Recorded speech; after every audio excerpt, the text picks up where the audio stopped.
Welcome to Discovering. The tradition of UP deer camps as we know them today dates back to the 1930s. In 1937, 20 years before the Mackinac Bridge was even built, a UP deer camp tradition began at the Rocking Chair Camp. You know, when I look at Dad's pictures, this deer country here, you could stand on the corner here and see all the way. You could see for miles. And now you stand on the corner and it's solid woods. So sit back and relax. It's Monday night and it's time for Upper Michigan's very own Discovering. The secret streams that flow beneath the cliffs of colored stone. Forest thick and healthy with birch and pine and oak. Surrounded by the greatest lakes this world has ever known. The black bear's awesome presence as he roams the hills and fields. Call of the timber wolf, the loon's lonesome trill. The eagle soaring high above, the trout lies deep and still. These are what I treasure, the only way I measure feelings that I have for this fine land. There is so much to discover when you're a long-time lover of northern Michigan.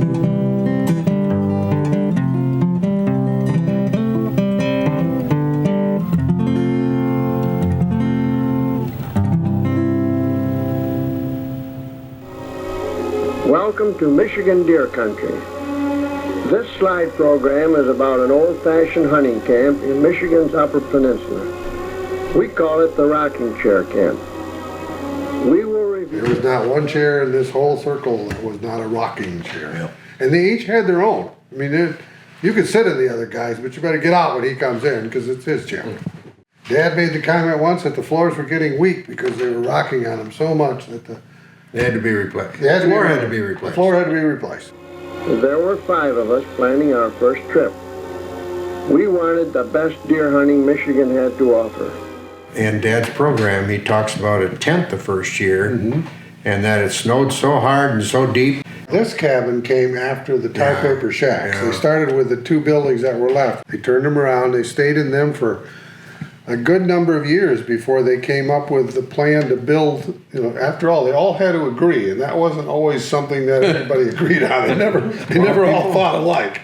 But they had the foundation of the school, which Dad and basically said we could use that. We can build a cabin on there. We can build a real cabin on that. And that was, of course, basically just the way you see it on the inside has changed a little bit, but not much. The outside is the same.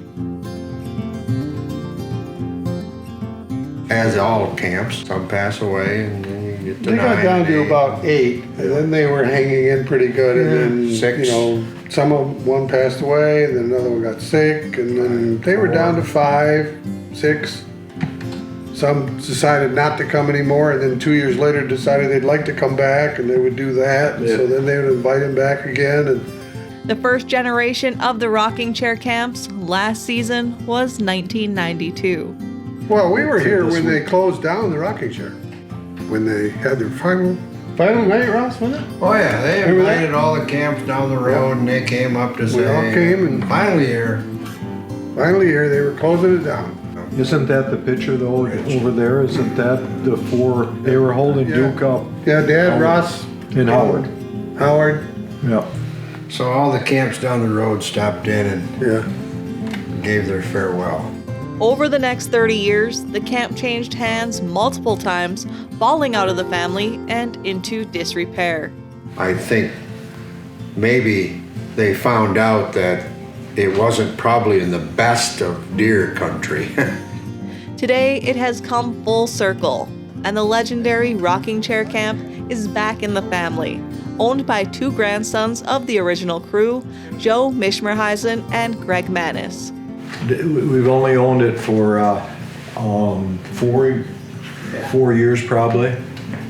Yeah, and it was just needed repairs. yeah. Joe and I came here, we just had to check out the rocking chair, and there was a hole that big underneath this window, and we thought, oh, there's gotta be mice and everything, and Joe says, I think it's for sale, and I said, really? And I said, who would want it, you know, with all the damage? So then I looked, and as soon as I saw the paneling here, the wainscoting or whatever that is, I says, I'm buying it. So we're just delighted that we own this. It just makes us feel like we've done exactly what we should have done, you know. So I'm just sorry that it took us so long to realize it.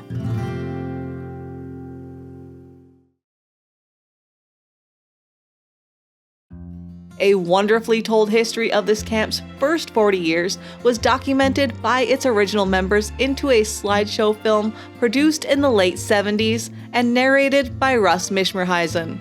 If you have not seen it on YouTube, I suggest you watch it. If you know their humor, know Grandpa's humor, Yeah. you watch that video, and some of the more subtle. Oh, when they pop the champagne Yes. cork. Yeah, and we shouted, now it's time for coffee. Boom! There goes the champagne cork. The liquor. Joe and I relive the excitement of this last hour. They did a lot of jokes on each other. One of the big ones, of course, is to shoot a deer out of another person's blind. That was the biggest one. You know, quietly go and sit in somebody else's blind, shoot a deer, and then talk about it that night, whatever have you. That was always a big one. Oh, yeah. A guy would skip lunch camp to go sit and. Yeah. That's what Grandpa or Dad did to Ross Bobs. Yeah. That's why in that video, Ross's comment at the end is, I need a new lock for my blind. Yeah. Because Grandpa snuck in there and shot one at during lunch game. But it also shows the two wrestling in the snow. Yeah, it does when he found out about it. Get this man off my back and help me find his blind one more time. Those first 15, 20 years that those guys were here, they hunted hard. I mean, they would go out well before daylight. When you look at their pictures, they seem to just have just so many more bigger deer and bigger. They had big heads. deer. And the senior member of the group, the very senior member, was our Uncle Louis, Llewellyn Mishmerheisen. There was one thing that he remember the line he told Ken? Oh yeah. Yeah. He says, when you see, he told our brother Ken, he says, when you see the deer go through there, he says, and there's 3-4, he says, shoot the last one. Shoot the last one. He didn't say anything about bucks with horns, or just shoot the last one. That's what you gotta do. Gotta be the buck. It's gotta be a buck. Right? Yeah. That's Louis. That's the way he operated. He had his tag. He showed us his tag one time where he was younger. He could shoot 5 deer. The tag was good for 5 deer. Well, he scored the biggest buck out of He Kingston. still has, yeah. The biggest buck taken in the UP that year. In 1968, the largest buck taken by our camp in 40 years, by Louis, weighed in at Holland at 237. His story was, he did not see horns at first. He started just sitting there. He says, and all of a sudden, here come this deer. He says, well, it looked like a moose coming through. It was so big. Howard, hunting hard every day, dropped one of equal size. Then Rich added a bear, and our 1968 poll was put together. I tell a story about Grandpa's burner blind, sitting in the blinds and in the open. Oh, he's in the stump? Oh, that was my day. Yeah, that's when I came to see him. Sure. He had this heater. Well, he was using this charcoal heater. He had the coffee can with the charcoal in it, and then you light the charcoal, and then you could. Charcoal would keep him warm. He had Then the some heat would come and up he from the charcoal. He was in a big pine stump. I mean, he was 6 Underneath feet. a pine tree. No, right out in the burn. Okay. Right where you Right out in the opening where all those big trees burned, what, 1900 or They cut something them like that, down, big some fire. burned and some broke. But anyway, he had a big one, and he could step up into it, and he was probably 4 or 5 feet off the ground, and he had a seat and everything. It was really cool. And then I hunted just to the left of him. I couldn't have been more than 100 yards away, and all of a sudden I heard this, whoosh, whoosh. I'm going, what in the world is that? I turn around, I go back, and his stump, his blind is just a flame 40 feet in the air. It was more fire. You couldn't believe it. He had gotten out of it. He'd got his gun out. He had his gun with him. He had his gun with him, so he'd gotten out of it. And that's what happened. Apparently, when he got out, he must have maybe knocked that thing over or something. He said he thought they came over with a plane to see once what the plane fired. You know, it was a big enough fire to trigger. That might have been when they have these people still sitting in these towers, you That know, could have looking been. out over the Whatever. valley. Yeah, to see if whatever there's any fire smoke. towers, yeah. They got, whoa, look at that smoke.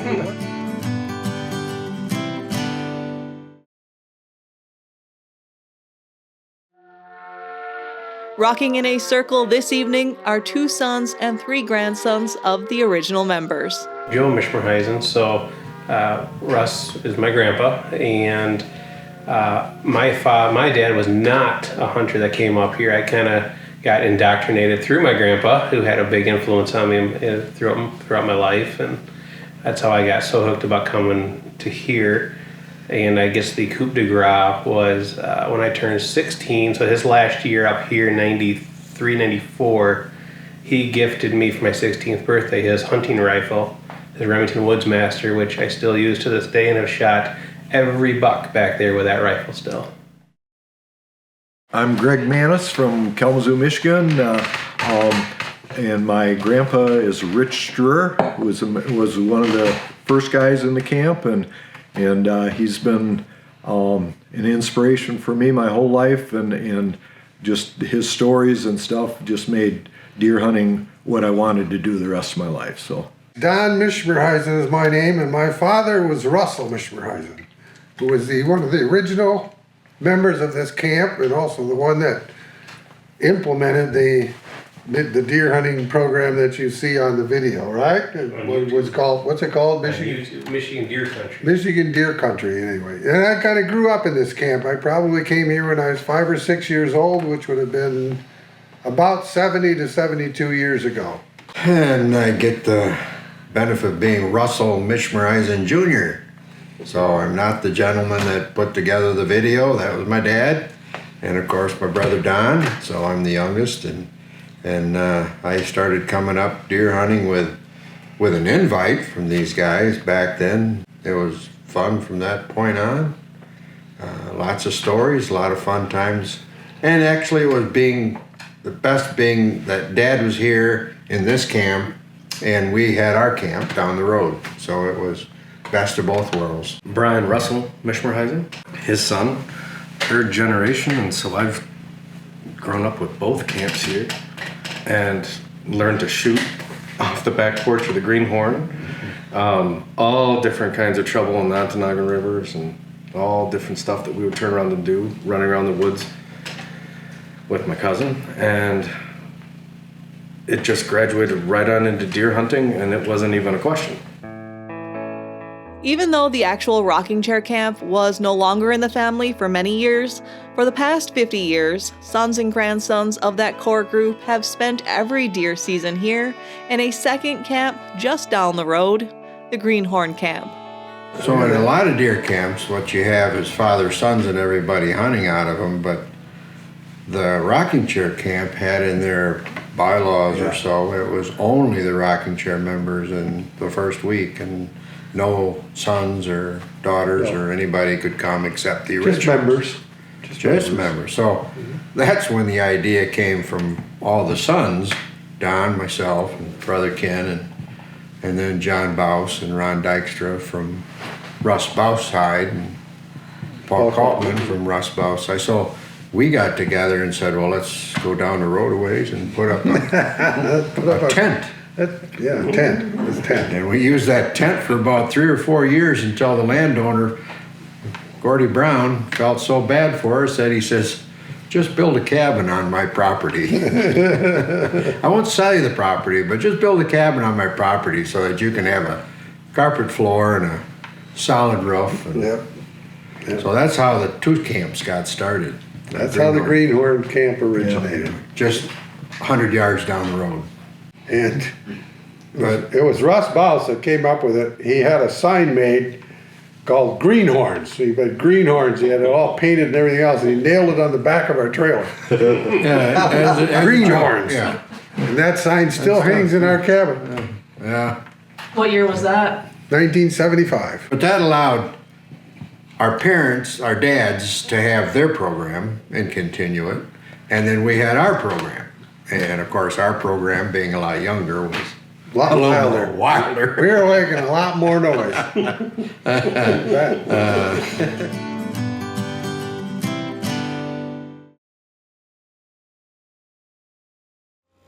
The next day, and every day, a fireplace and a cook stove use wood.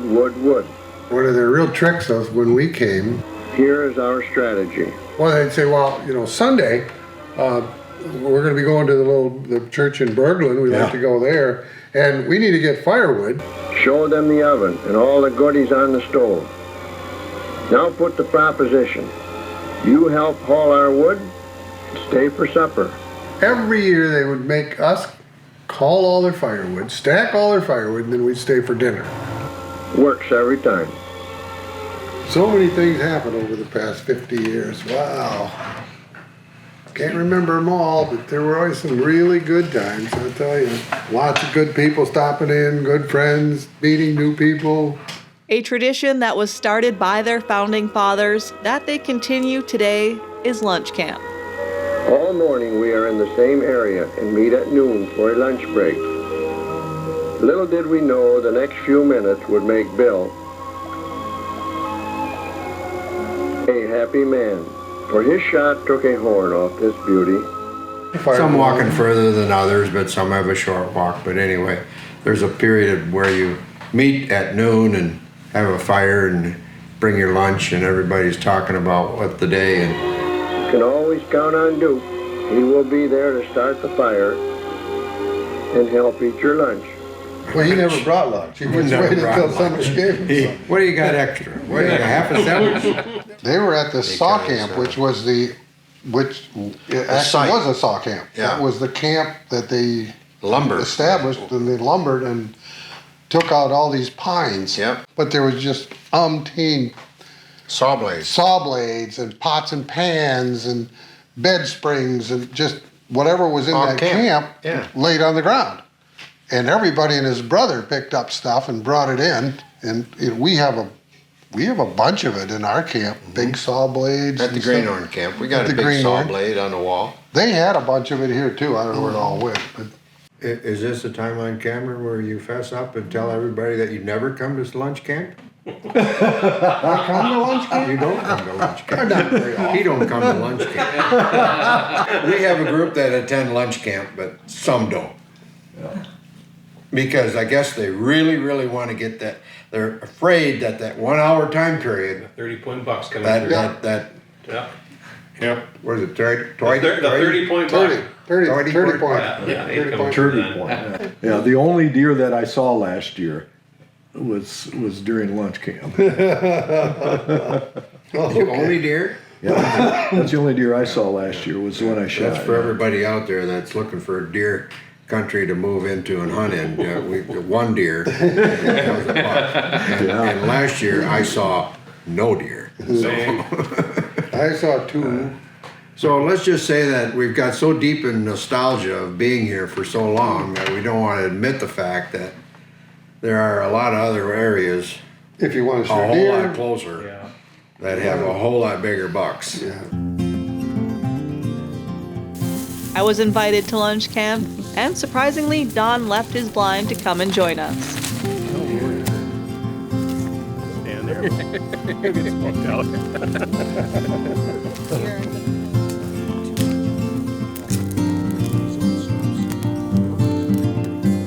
Once in a while that can happen is that everybody's kind of coming together from all these areas. Yeah. And Paul Kaufman, he Wow. jumped that deer. We were all walking into lunch camp, bang, bang, you hear the shooting. So you get to lunch camp, well, I got a deer, we gotta go track it, we gotta follow it. And we go track that deer, remember?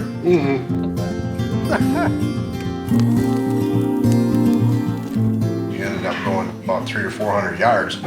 But you keep tracking and tracking and tracking, and then we stopped finally. And I don't know how it was. We were arguing about whether or not. Well, we had lunch camp started. Yeah. We had lunch camp Yeah, we started. had a fire going. Fire and going, we were gonna ready have for lunch. So I said, well, you stay here and I'll go back get the fire and come back here and we'll finish. You're gonna get the fire, bring it over here. So we got back on that deer, and sure enough. That's all for tonight, and I hope to see you right back here next week for Upper Michigan's very own Discovering.